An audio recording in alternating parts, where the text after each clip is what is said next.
Here we are in May 2024, and we are looking at a world that's in a spiral, seemingly going downwards. And yet, there is hope. As long as there's life, there's hope. And your life in particular has interest for us because of the trajectory that you've had that's brought you to this deep spirituality through Christian meditation as well as through other means. As we all know, you're a Benedictine monk and director of WCCM, of which you were the founder.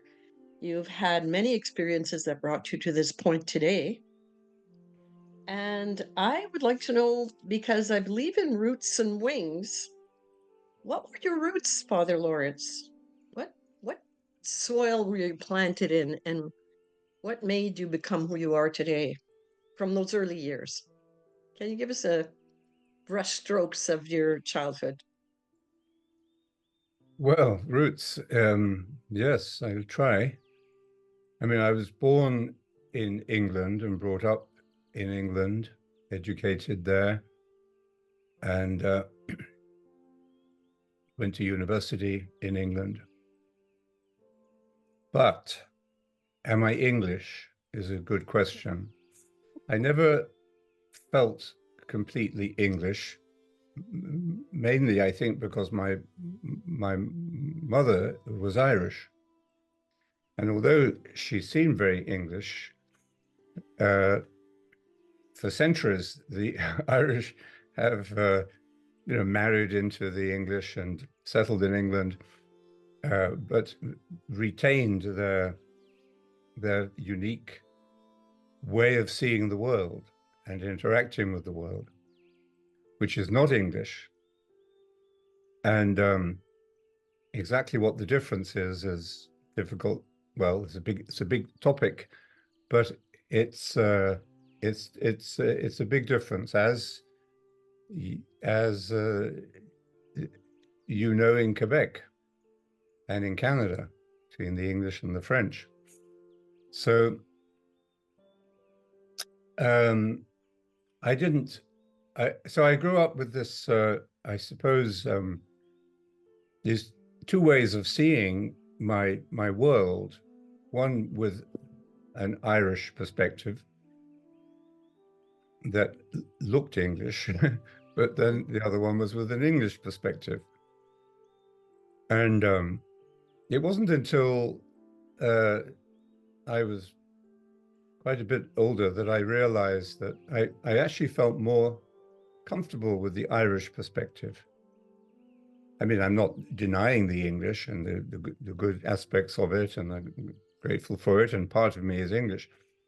But I recently was given a free, one of these free genetic tests, and it was National Geographic or something. And so I did the swab and I sent it off. And when it came back, I was expecting actually a little different, but it kind of reaffirmed that. I'm 50% Irish, 36% Welsh, because my father's family were Welsh, Celtic, and only 6% English. And the rest is combinations from different European centers. I was expecting to be more Spanish because we thought we had Spanish blood, but it didn't seem to show up in me.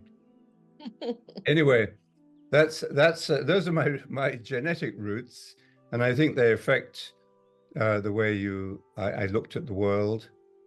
And I must say I've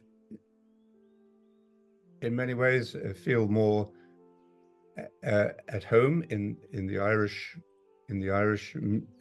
world, and I spend more time there now. I didn't spend a lot of time. I didn't go to Ireland until I was 12 years old, but I already developed a kind of magical perspective of it. But when I went there, it was a bit of a shock because Ireland was a very poor country at that time and rather primitive compared with London. But I got over that. And so that's one aspect of my roots. The other aspect of it was my education, which I was fortunate to have educated by the Benedictines for most of my childhood, and then at Oxford, where I studied English literature, and that made a big impact on me. I think gave me confidence and way of understanding how to study, how to learn, how to express oneself. And I've always had a love of learning, love of literature, especially. So those were my roots, really. And my Irish family was the larger family, larger side of the family. So I spent a lot of time, although I was,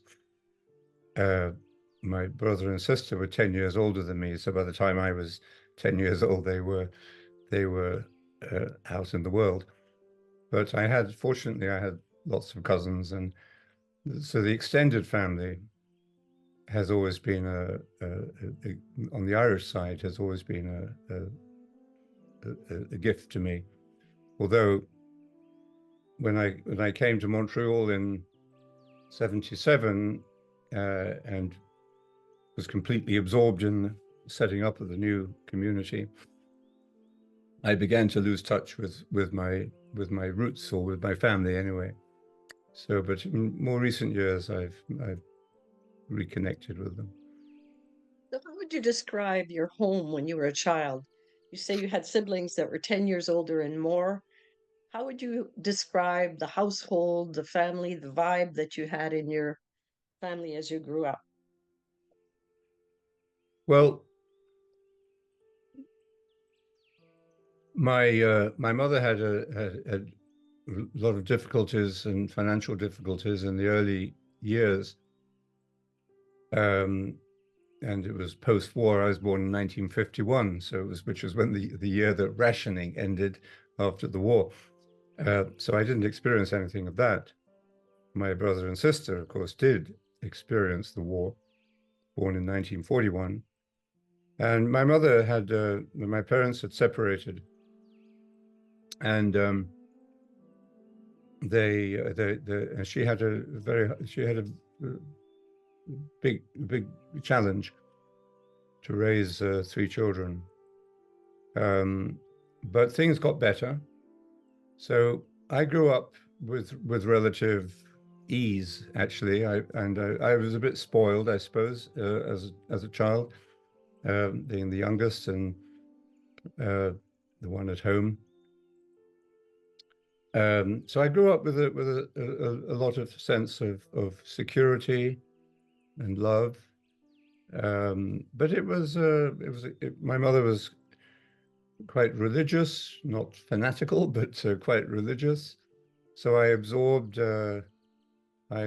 my Catholicism early on, and it was an important ingredient of my life. I love this. I love the religious aspect of the ceremony and the spirit of it, and the pre conciliar Catholicism. But then, of course, when I got into my adolescence, the church seemed unable to understand or address the questions I was facing, and like a lot of young people, I didn't abandon the church or I'd get angry with the church. It never hurt me in that sense, and I think my family life was very open and tolerant and balanced. In many ways, it was a bit tempestuous at times, but there was an acceptance. Whereas as I began to see the narrow-mindedness of church teaching and doctrine later, I just lost interest in it. Rather than getting angry with it, I just thought this is just not for me.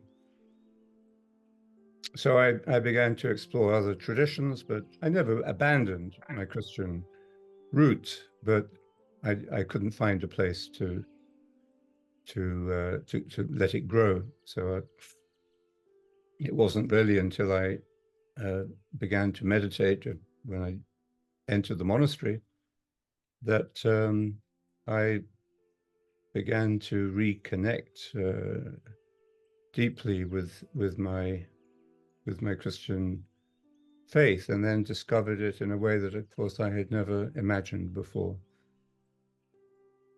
So tell us about those formative teen years and maybe your early meeting with John Main.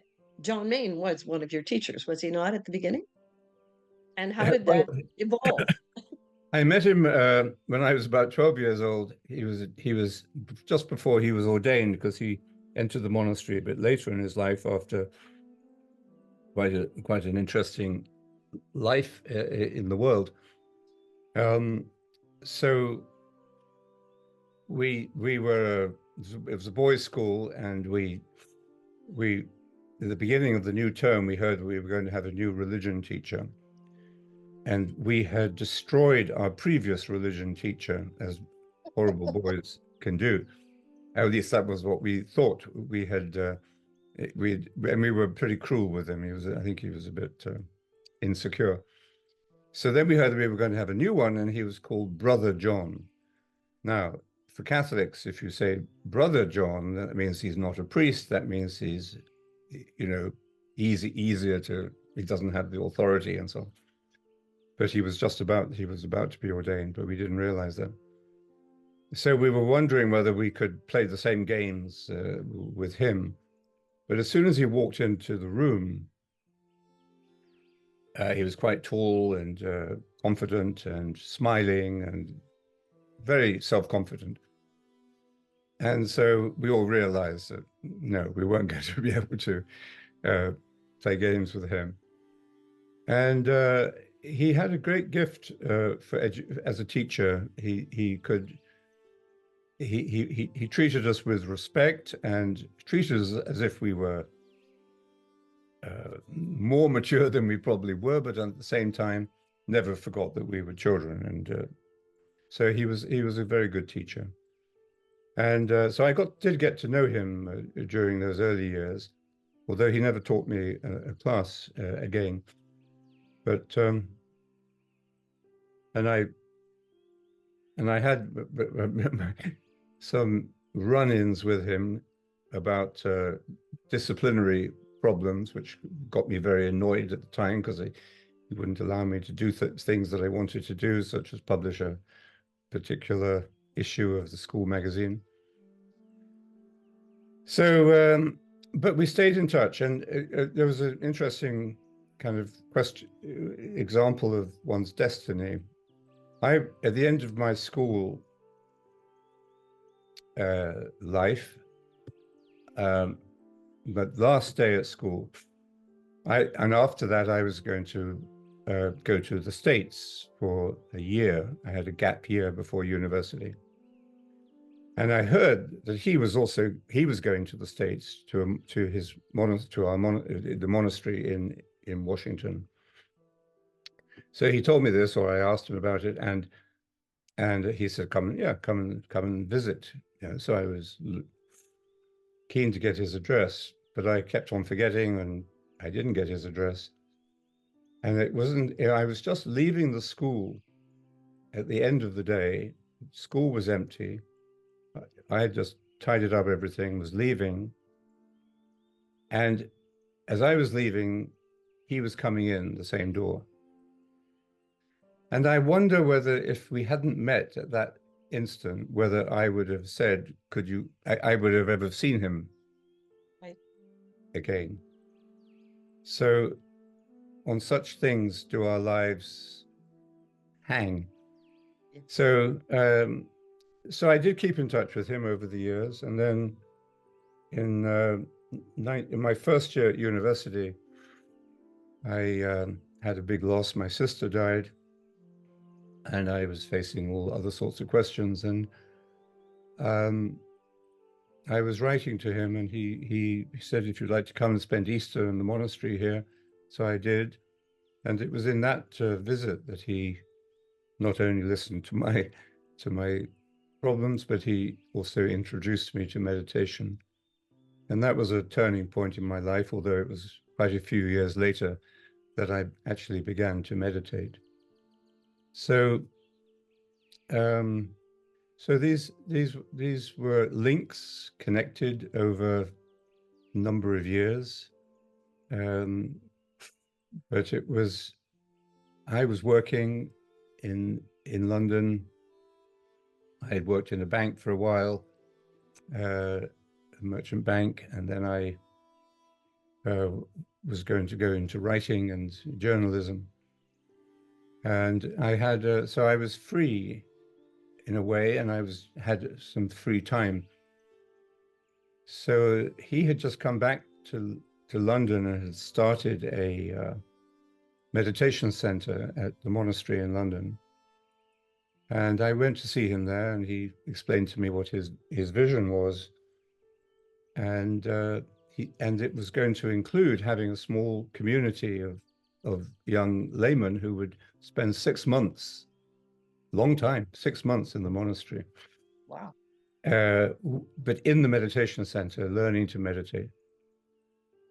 So for some reason this really attracted me, and I asked him if I could come, and he was a little reluctant at first. He wasn't quite sure I was ready, I think, but then he let me come.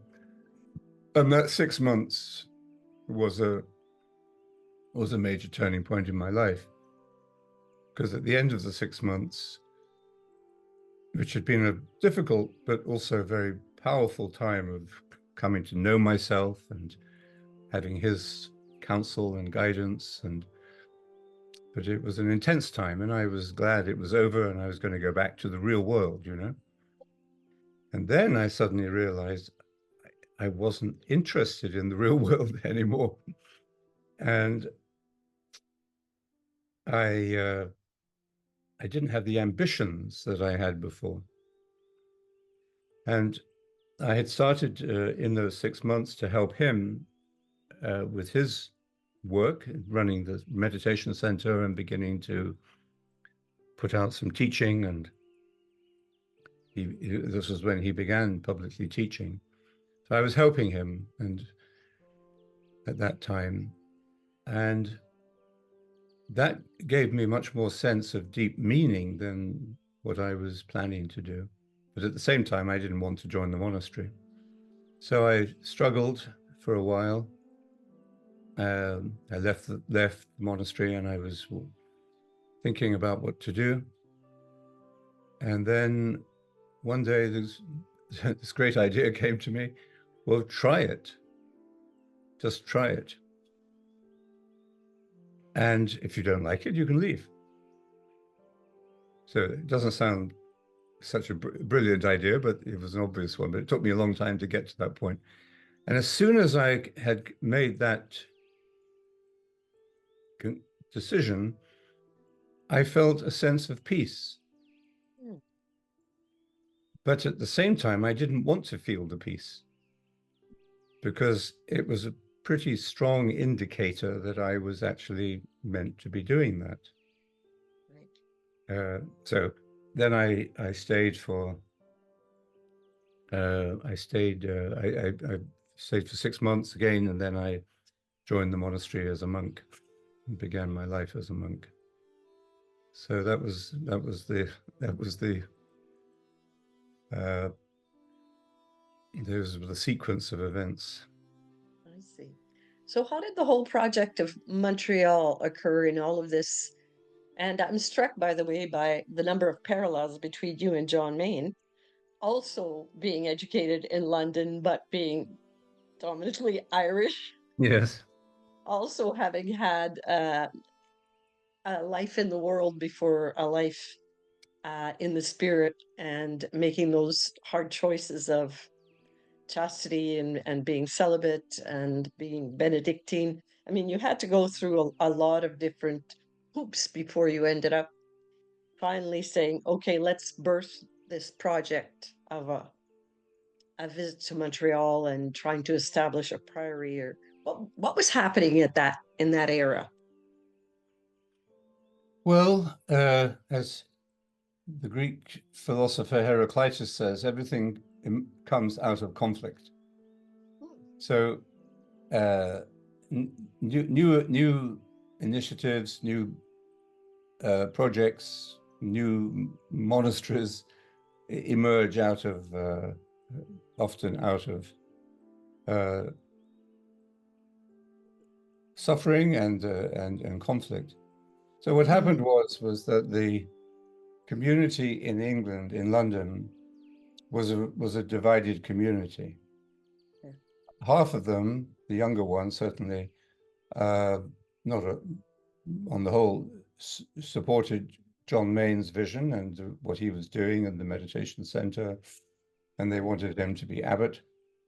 And the other half wanted to leave things alone, just As they were. don't shake the boat. Right. And that was one of the reasons why I didn't want to join the monastery, because I knew that there was this conflict. But that's life. And I remember saying to my mother once, I had gone over to see her, and I said I had to get back for a community meeting. And she says, "What are you having community meetings for? What is there to talk about in a monastery?" I said, "Well, we have things to discuss." And she said, "What have you got anything to discuss? You're not doing anything." So, of course, it was quite intense. And at a certain point, Father John was invited by the Archbishop of Montreal to come there and establish a Benedictine monastery that would be committed to the teaching and practice of meditation. And it was a very significant invitation. And I think he recognized it as a turning point, and that this was his mission. So he presented it to the community in London, and they rejected it. They wanted him to stay. But so he said to the Archbishop of Montreal, Bishop Leonard Crowley, actually, who was our contact, that the permission wasn't granted. So he said to the bishop, "Write again in about 3 months, and we'll try again." So this happened, and this time, under persuasion, the community accepted to establish the small community in Montreal with Father John, and they eventually let me go with him for 2 years to see how it would develop. So we arrived carrying a couple of suitcases and carrier bags, and were met by the bishop at the airport. At what was the old airport called? Oh, not Dorval, but Uh, oh my goodness, Mont, isn't it's it funny closed now. how you forget these things?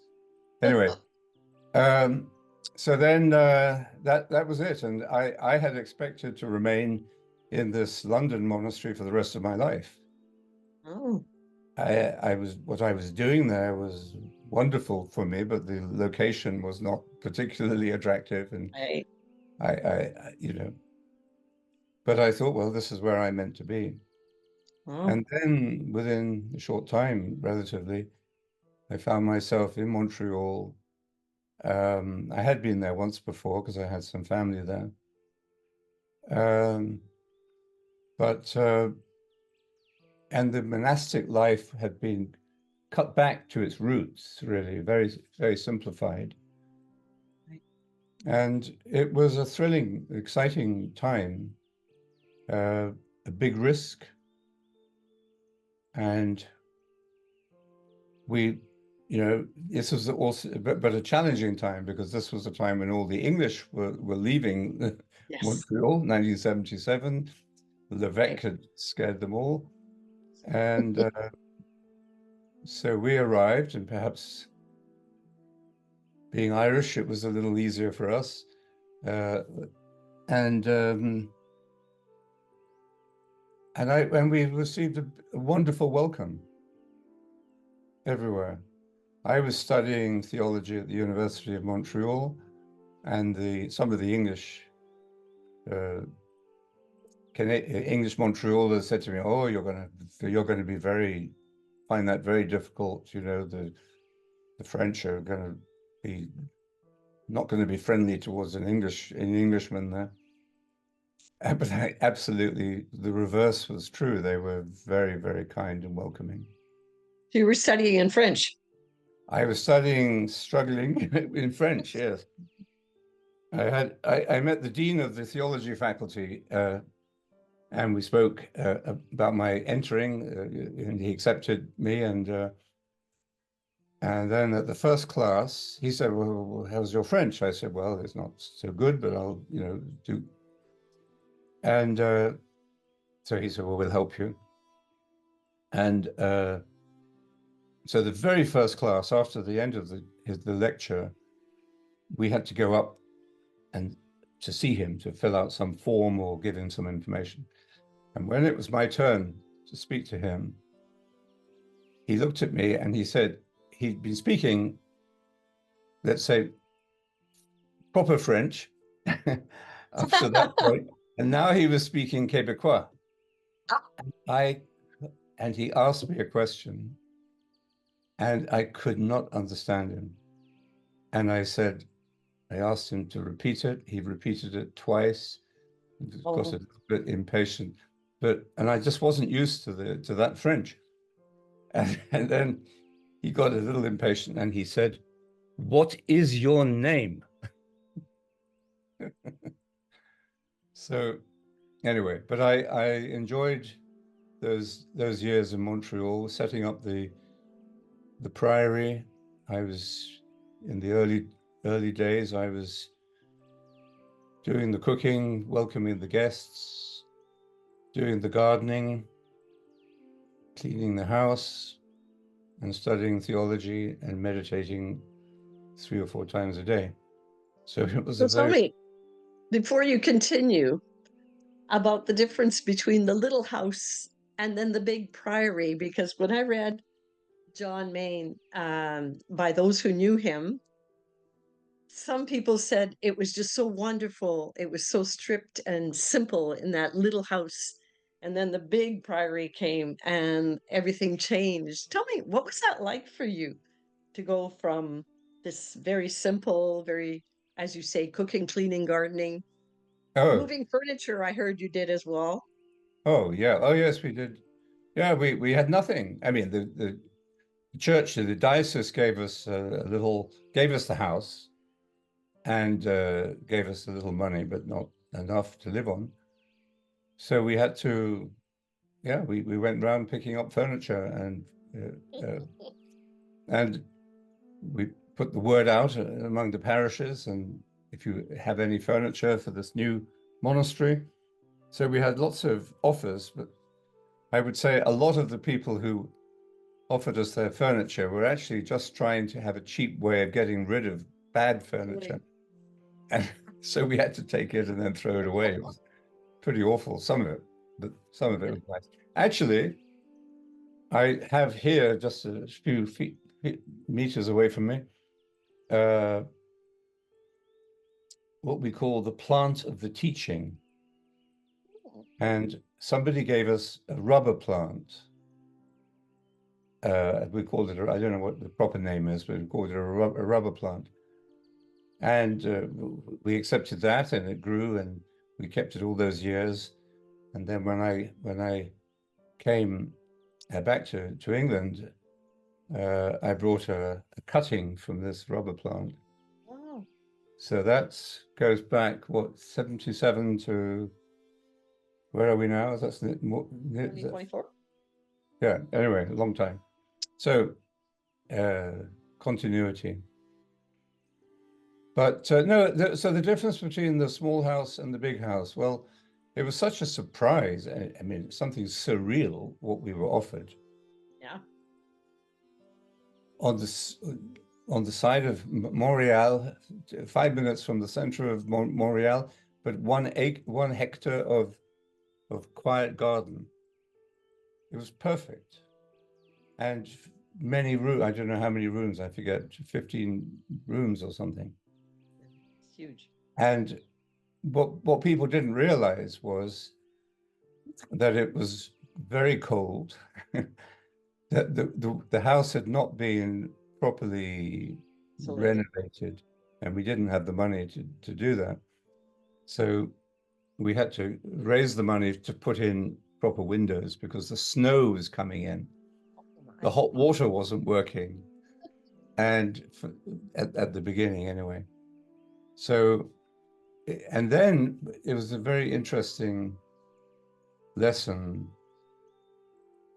The house was full of beautiful works of art, beautiful furniture of a certain period, and it was a show house of the McConnell family. And we moved in a little bit earlier than she wanted because but we needed to. So she said, "Well, I'll have to leave the furniture, but I'll have to come and take some of it." So we said, "Okay."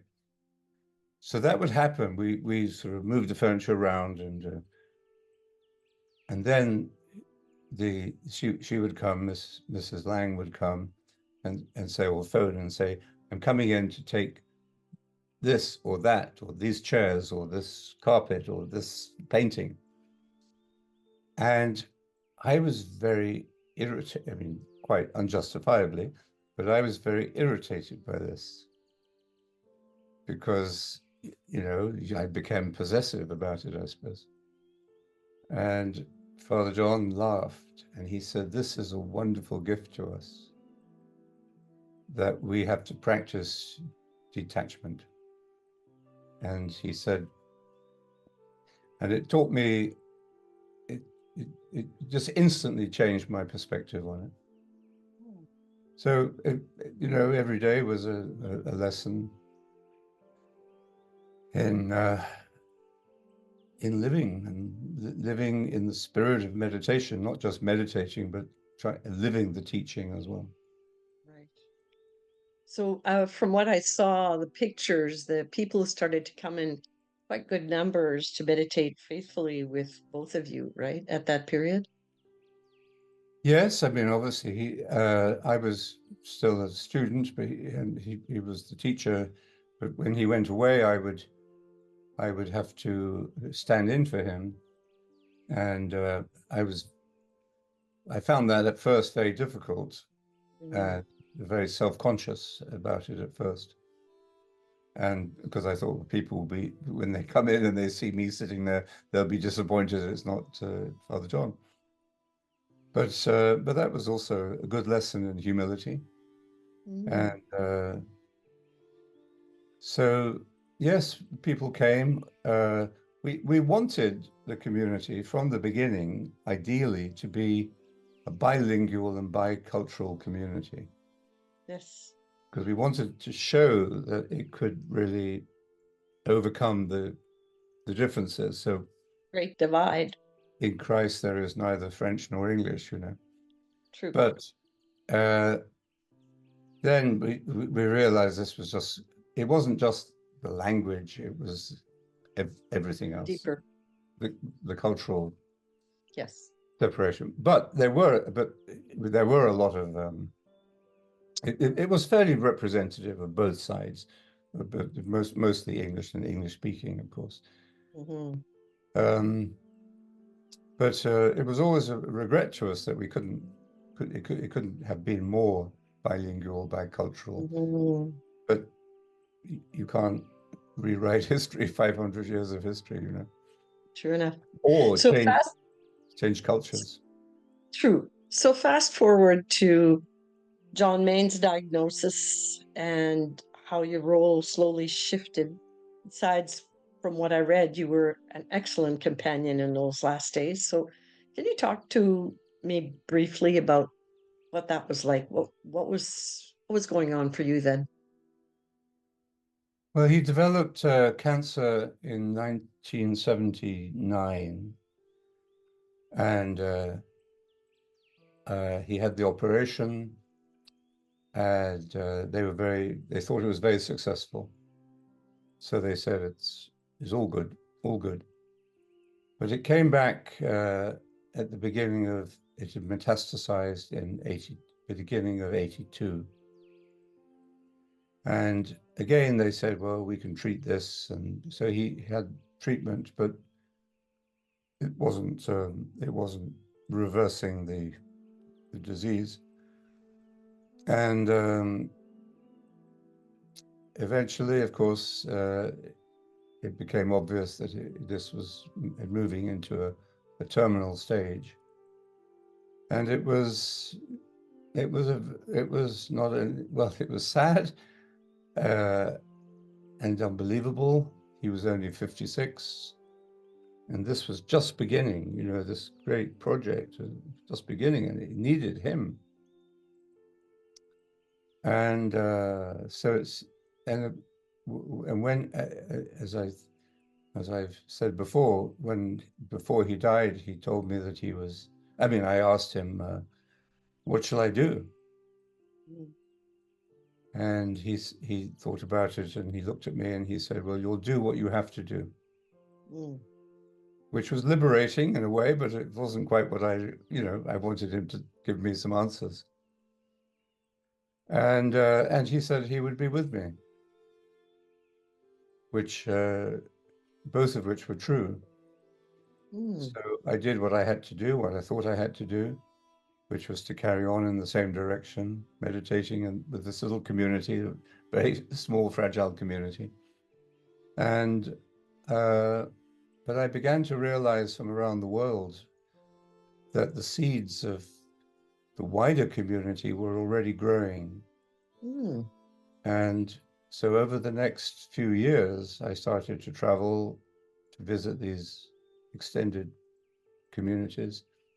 They looked to Montreal as a real center, as a real home, which put a lot of pressure actually on the community, mm, which was, the group of younger people, not all so young, but younger people who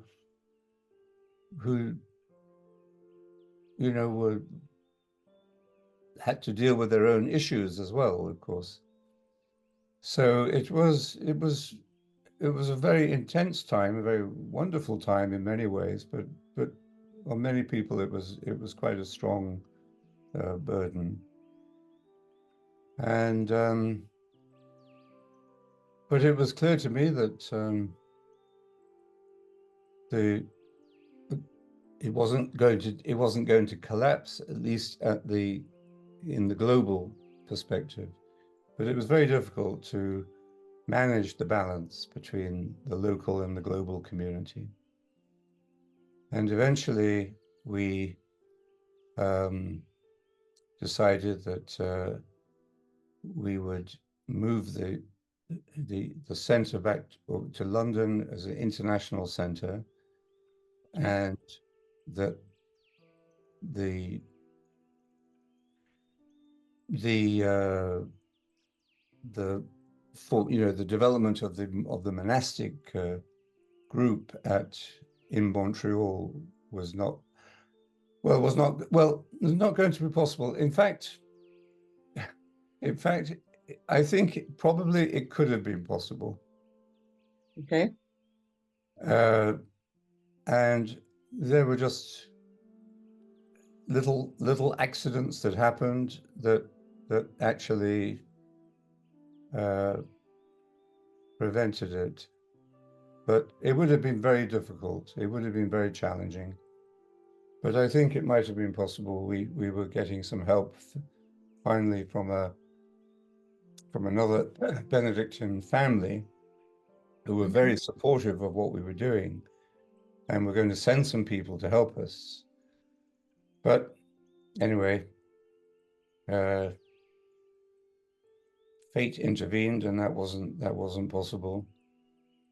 So then we hoped that the house in Montreal would become a meditation center run by the Oblate and by meditators, and an ecumenical center in the diocese. And it did for a couple of years, I think. But it was very difficult to run a place of that size without a full community to look after it, because it was too expensive.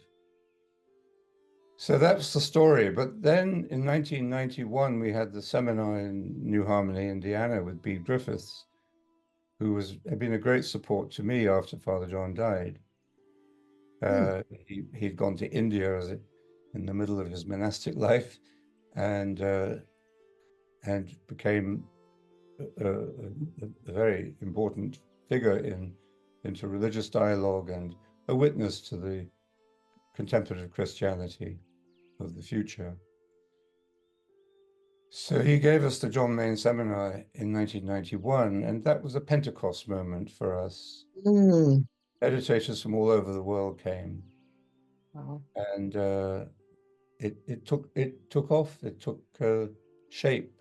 Basic community structure took shape then, and with great support and enthusiasm from not only from Montreal meditators, but all around the world.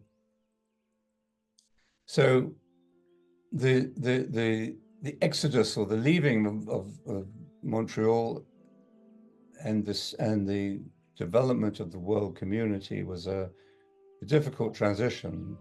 I'll bet. A painful one, but it was I think, definitely a death and resurrection. And I spoke to the bishop in Montreal just before I left, and he was very reassuring. He said, when I invited John to come to Montreal, I knew that this would have a much bigger influence than just church in Montreal. And then he said, when John died, he said, I thought it was tragic and that the whole project would collapse. He said, and he said, I'm not, I was just ordained, only very recently professed as a monk, or just ordained, and I was 30 years old. So, wow. And so he said, I thought it would collapse, and then he said, I could see then that the expansion that he predicted was taking place. Wow.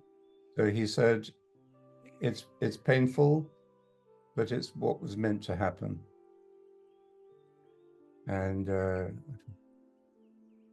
so I left part of my heart in Montreal, there's no doubt, because it was a very 12, 13 years for me when I was my development as a person and as a monk and spiritually. It was very important for me, and I feel it's very much a second home. I mean, I know Montreal, although it's smaller, but I know Montreal in the way that I know London. Exactly. So it sounds to me, and the image comes to mind, I always get the flashes of the Holy Spirit from images, and I'm seeing a dandelion.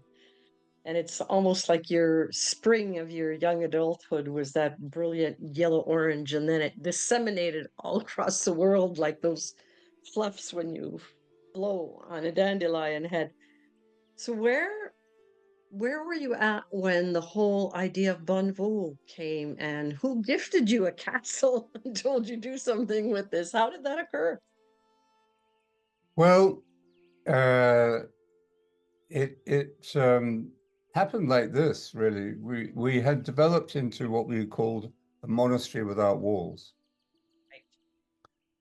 And that was our identity.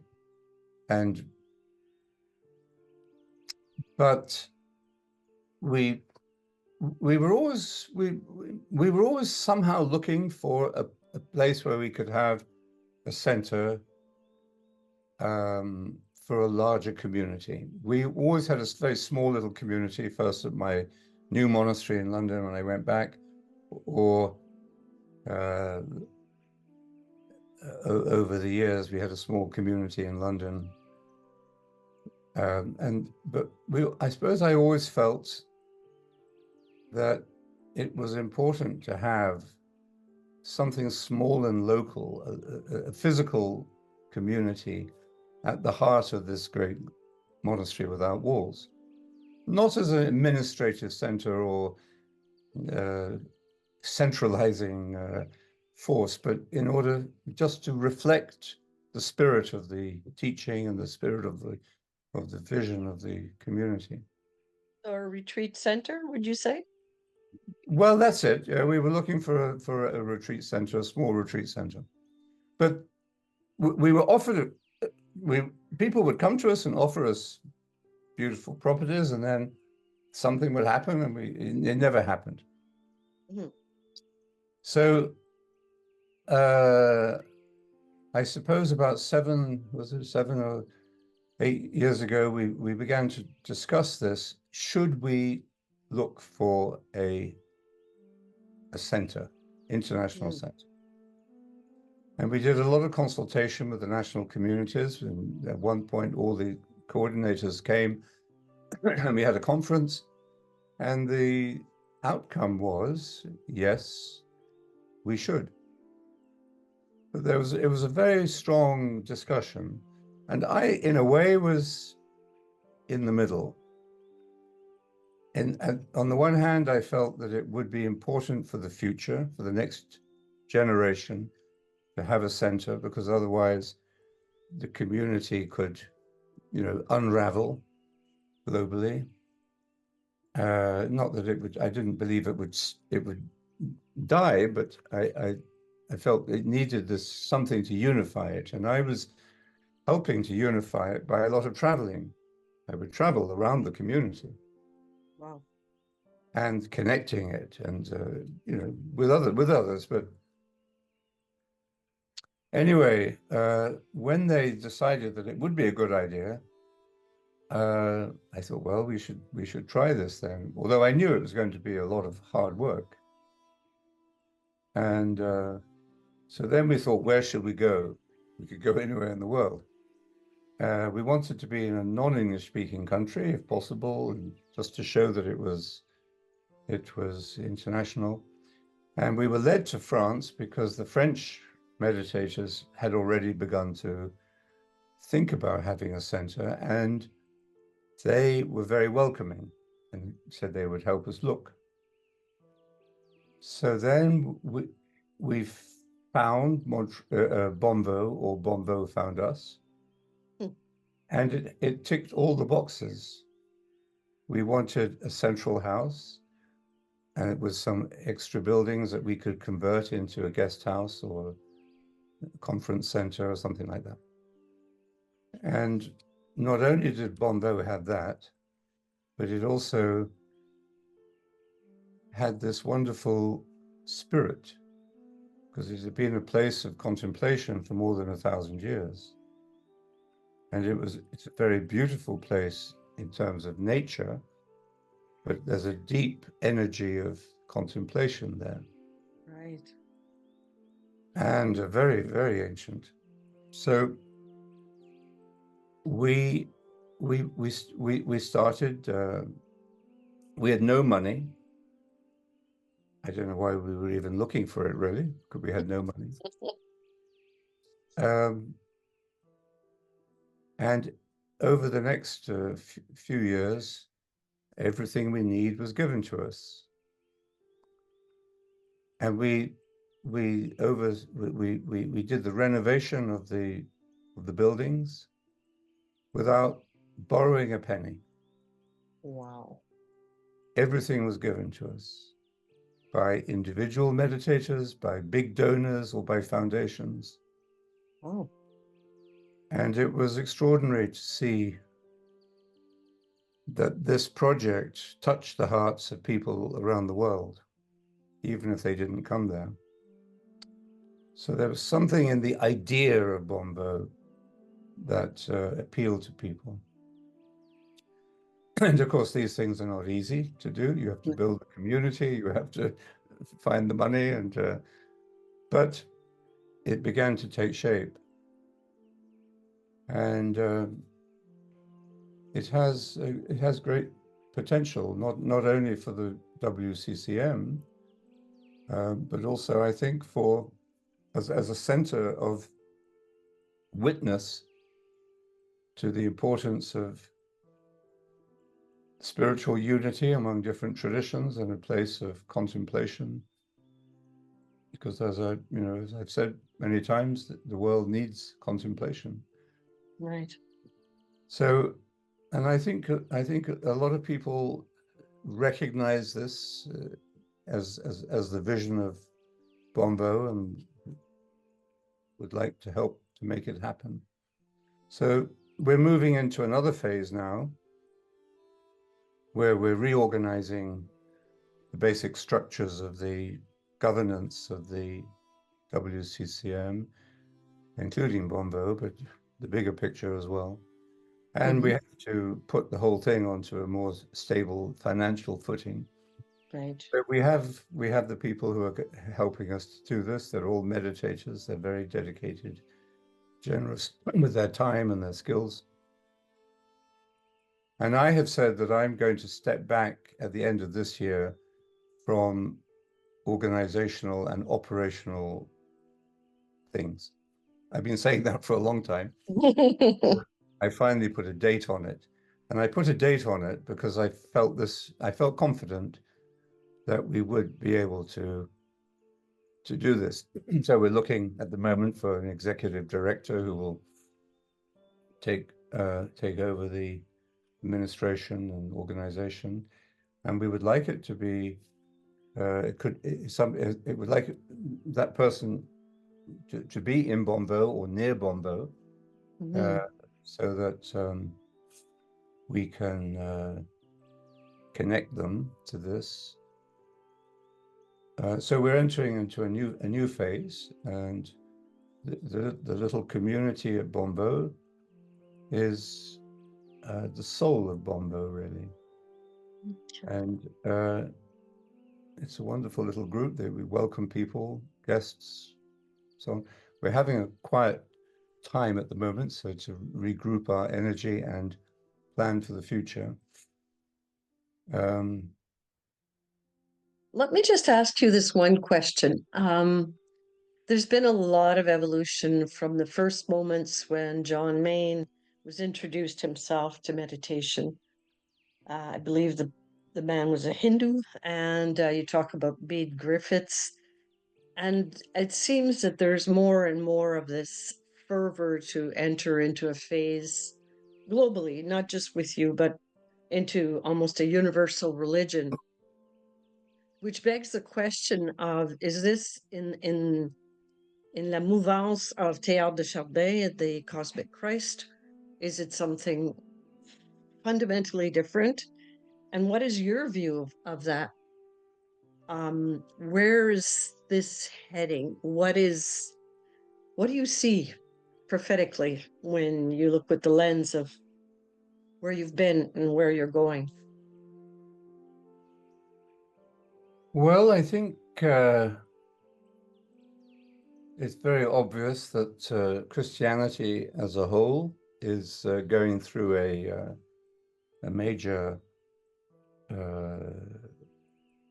period of reform, internal reform. There's a lot of conflict, of course, people who want to go back to the certainties of the past, and those who feel called to go forward into a new form of Christianity. I don't think the goal is a universal religion. The goal is that religion itself, and this applies to Christianity, but to all the other traditions, that religion itself undergoes a transformation. Because even if there's dialogue, even if there's collaboration, polite relationship, Discourse. Mhm.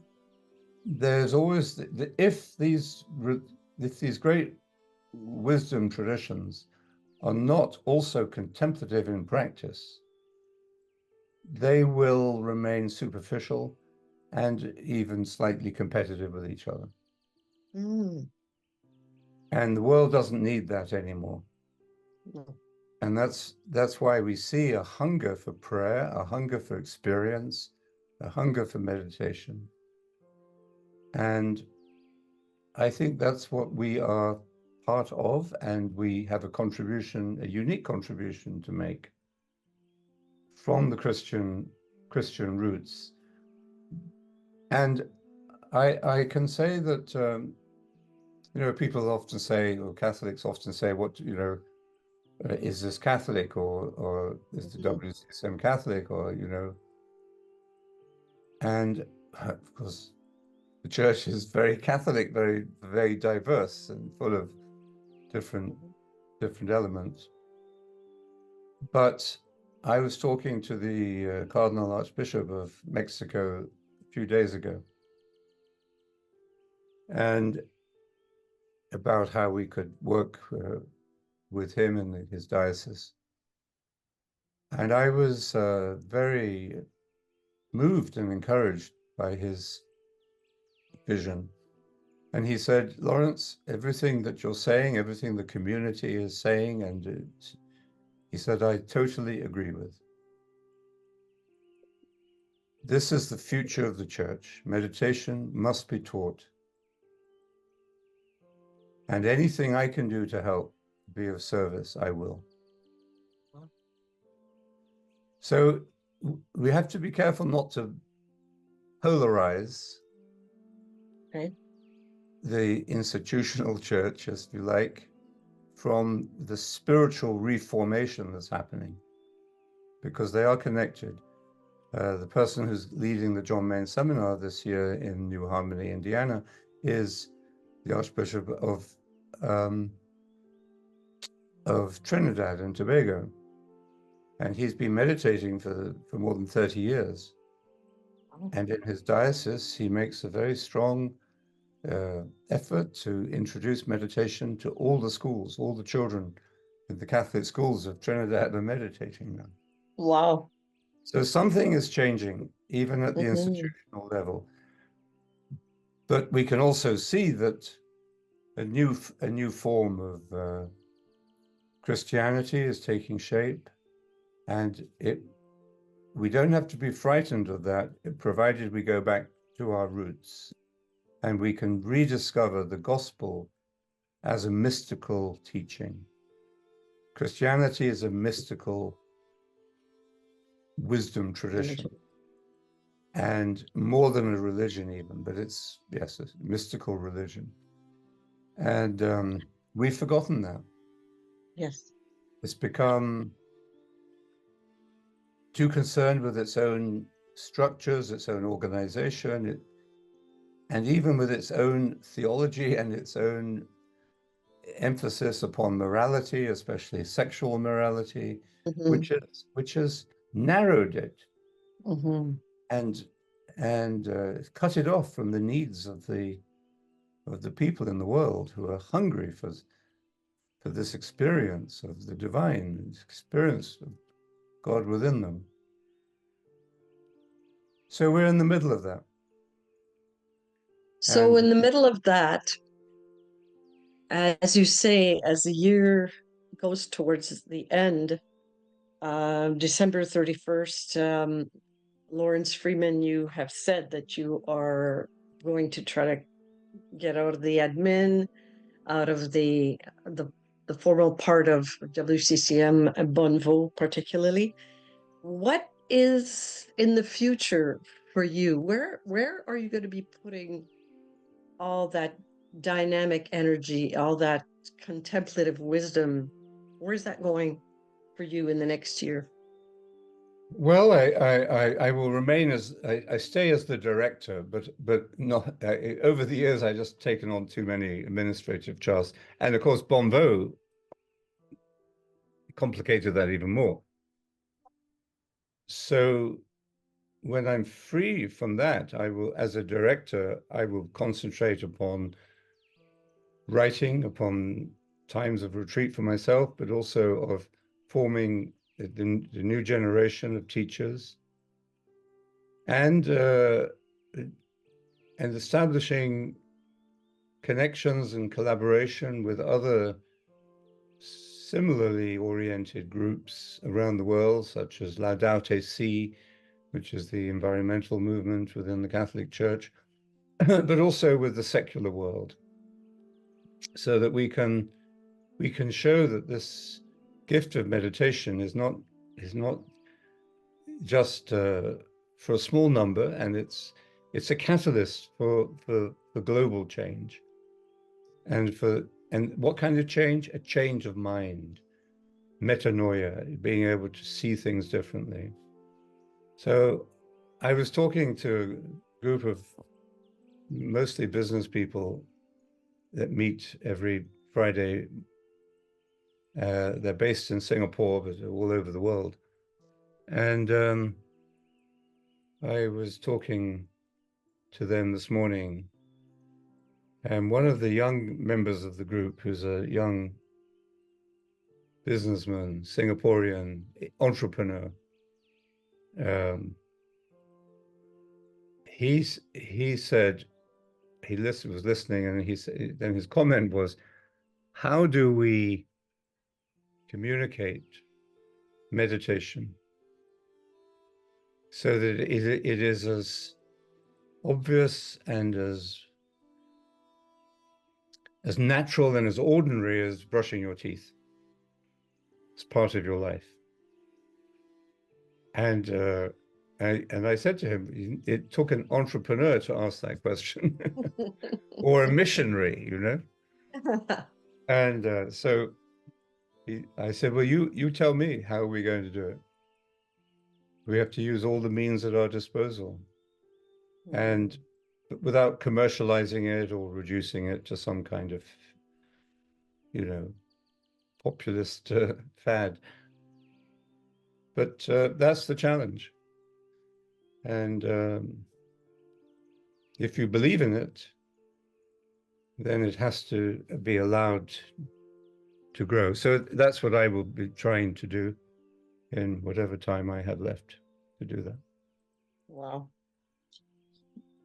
Parting words, what's the essence of the message you would like to get across to all of those who may be watching this on the web or connecting? What's the core, what's the essential truth you're wanting to herald?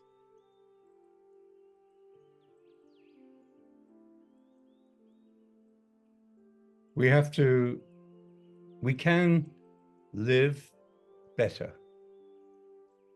more humanly. The world is being attacked by a culture of death and destruction.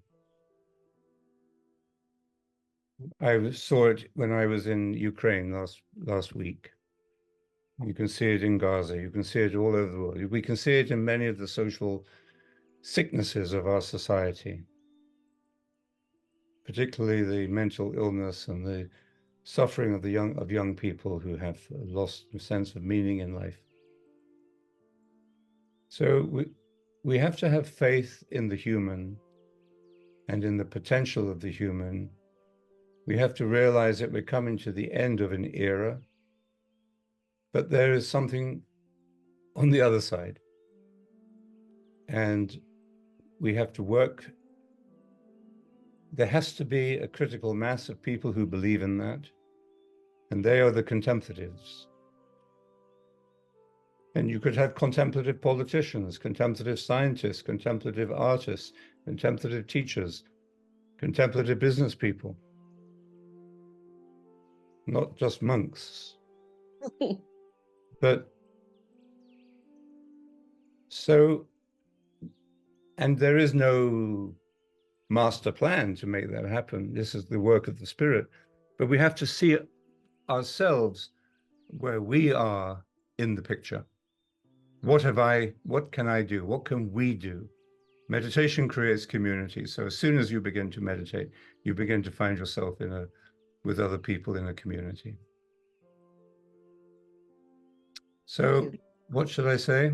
The simple essence is to believe in the human and to believe in the gift of contemplation, to realize that the human, and from a Christian point of view, God became human so that human beings might become God. Amen. Sur ce, I will ask you to maybe just talk to us briefly about your Canadian tournée, or what you plan to do in Canada. Of course, in Montreal, we're going to be having you come and speak in French and in English. Mm-hmm. And maybe you can just touch on the subjects that you're going to be talking about, which are ecology, and just whatever you would like to say about that. And then what's happening in Toronto, and obviously the full retreat in Vancouver. Can you just give us the highlights? Sure. Well, I'm really looking forward to being back in Canada. I think Canada has a great role to play in the big picture that we're talking about of creating a change of mind in the world. I wrote to the Prime Minister, Mr. Trudeau, as I knew his father when we were living in Montreal, Pierre Elliott. But anyway, I wrote to him and I just asked him, I don't know him in recent years, but I asked him if he would write a letter of welcome and of support for the national conference that's taking place in Vancouver, which will be the last stop on my Canadian tour. So I start in Montreal, I go to Toronto, and then we have the national conference in Vancouver, and it is focused on the urgency of changing our mind about the environment. And we will be having a wonderful speaker who is a meditator and also one of the senior negotiators in the UN for climate change. Wow. And he speaks powerfully about the role of meditation. And from a personal level, he says, when you're doing these negotiations, it can be very stressful and very disappointing because people don't often do what they say they will do and they don't play the game. But he said meditation always, and the sense of community behind him, supporting him, has always given him the sense of renewal and recommitment to his work. So he'll be speaking, I think, very powerfully at this national conference, which is also online. So in Montreal and in Toronto, I will be focusing partly on the environment and partly on transformation of organizational consciousness that comes through in a collective experience, personal and collective experience of contemplation through meditation. In other words, businesses and leadership can be changed. We're teaching a course for several years now at Georgetown University in Washington on meditation and leadership for MBA students. And it's taught us a lot about how important it is that leaders are able to manage themselves and are able to approach their careers and their work and their leadership from the perspective of service. And most people are concerned about stress these days. So certainly meditation will reduce your stress, but it does much more than that.